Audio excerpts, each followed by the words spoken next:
Hi students, so today I'm going to talk a little bit just about writing and preparing for this essay. So the first step in writing this essay is obviously to read the prompt carefully and think about what you're being asked to do.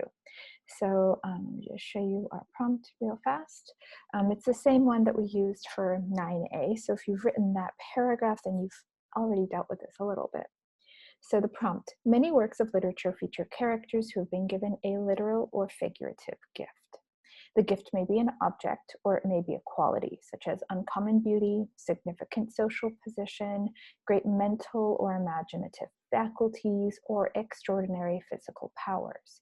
Yet this gift is often also a burden or a handicap. Use Kindred by Octavia Butler, a novel in which a character has been given a gift that is both an advantage and a problem. Then, in a well-written essay, analyze how the gift and its complex nature contribute to an interpretation of the work as a whole.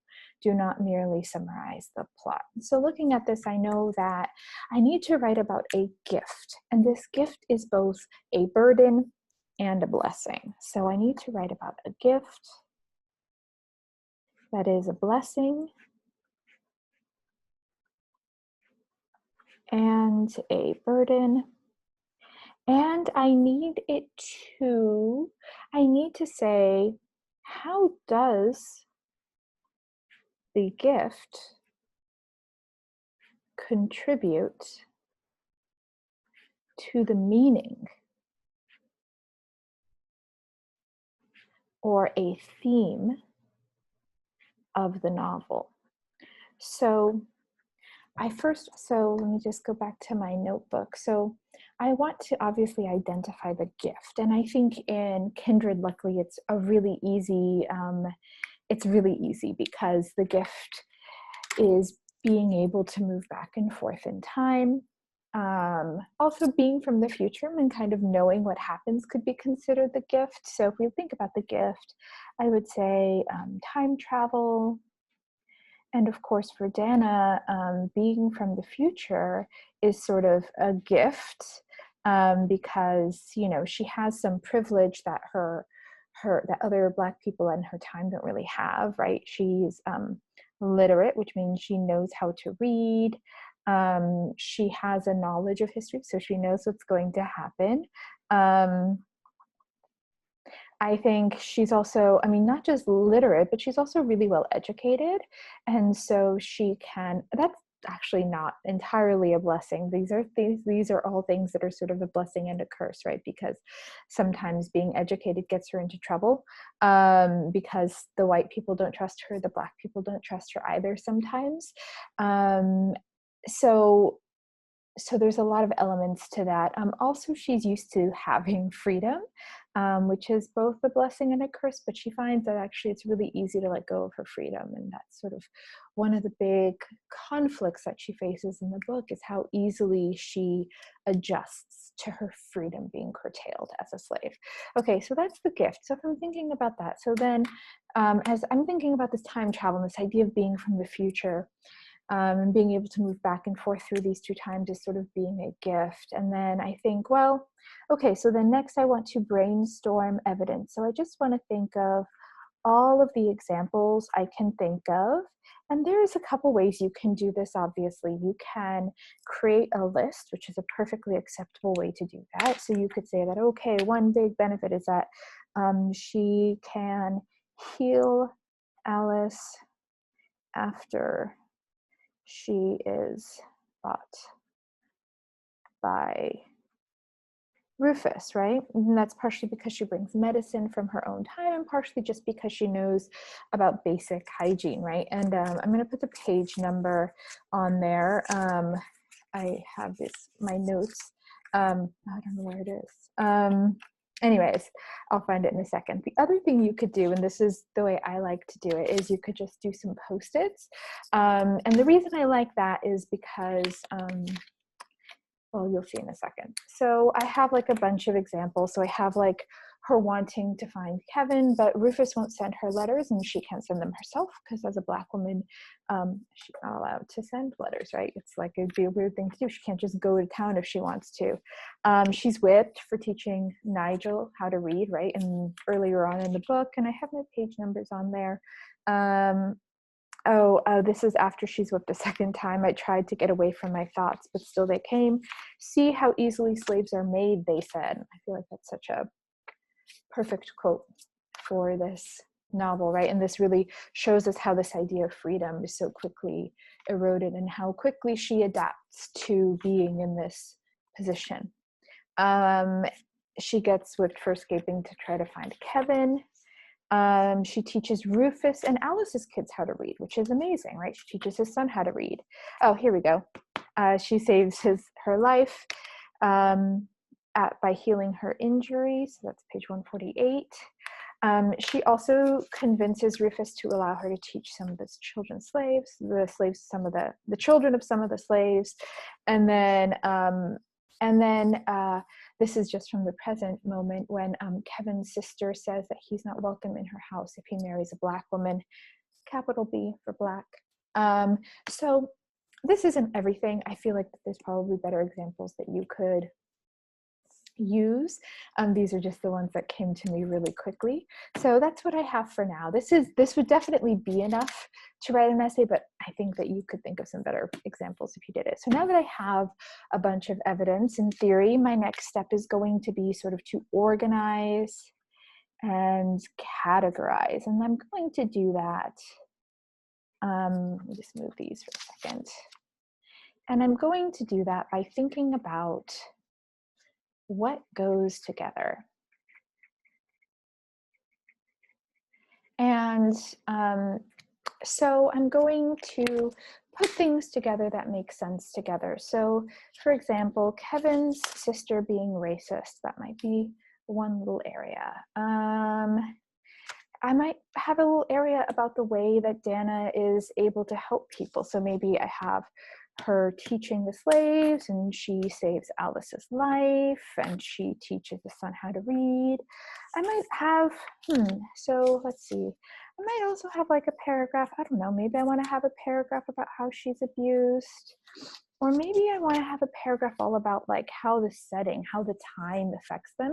So I might have to find more evidence for this one because I don't think I have enough.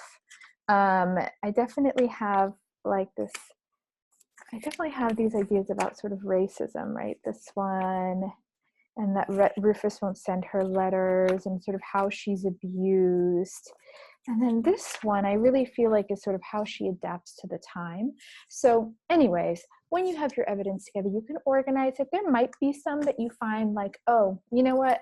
I don't think that this one, I don't know. I don't feel like this one really is relevant to what I'm doing. So I'm going to just put that, to the side for now. If I want it later, I can use it, but I'm just going to organize my ideas. So then when you have your ideas sort of organized and you feel like, okay, I have an idea of like what I want to say, what evidence I want to use, then you can start to come up with your claim. So then you can develop your claim. So I really think it's better to develop your claim at the end once you have all your evidence, because then you can support it, right? If you're just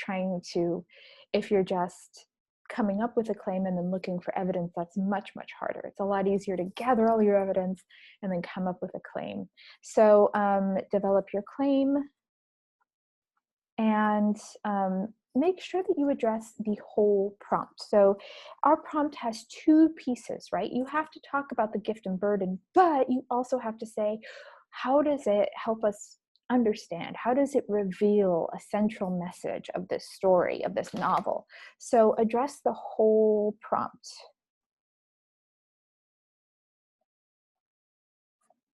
So you can't just say, oh, this is a gift and a curse. That's not sufficient, right? You have to say,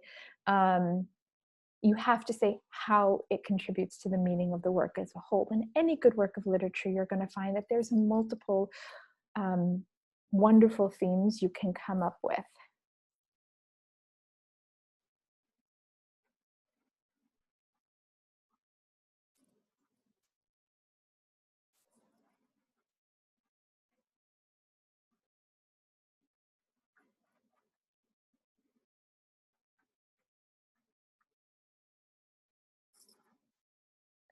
And yeah, this should also be based on your evidence, right? So don't just make a claim that isn't supported, right? It would be really hard to say in this essay that,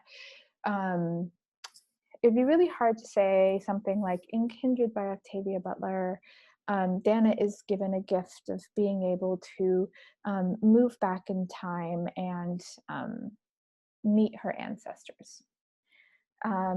Through this gift, it is revealed that slavery and injustice was terrible, but it's thankfully a thing of the past. We can't really support that with the evidence that we have, because I have this example here, and I know that there's more examples in the book where Kevin's sister in the modern day is saying that, no, I don't want to know you if you're marrying a Black woman.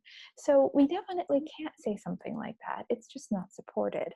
Or if we wanted to say something like in Kindred by Octavia Butler, Dana is given the gift of being able to move back in time to meet her ancestors, and through this gift, it is revealed that modern Black women's lives are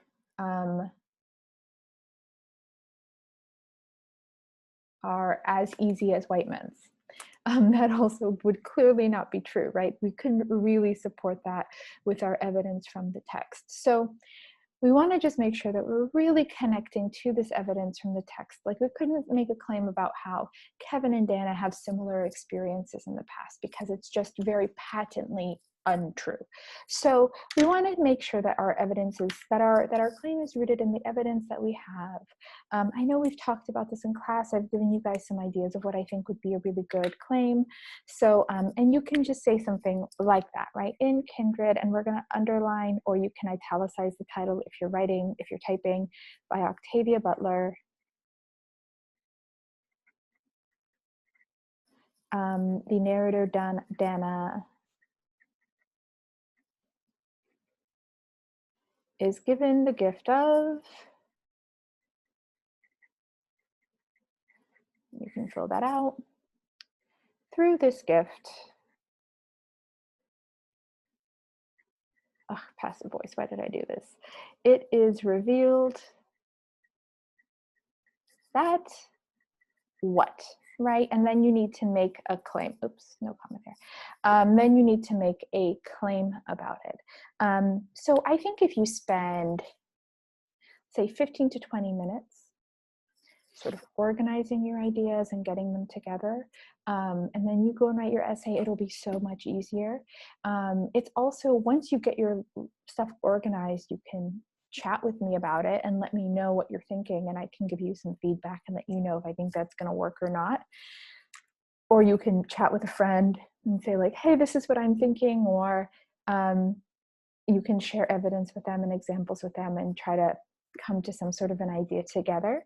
But I really think that it'll make your essay writing a little bit smoother, a little bit easier.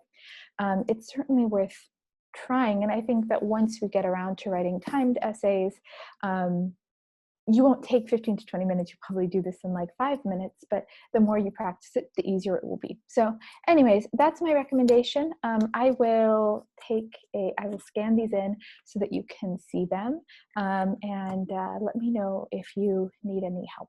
All right, bye.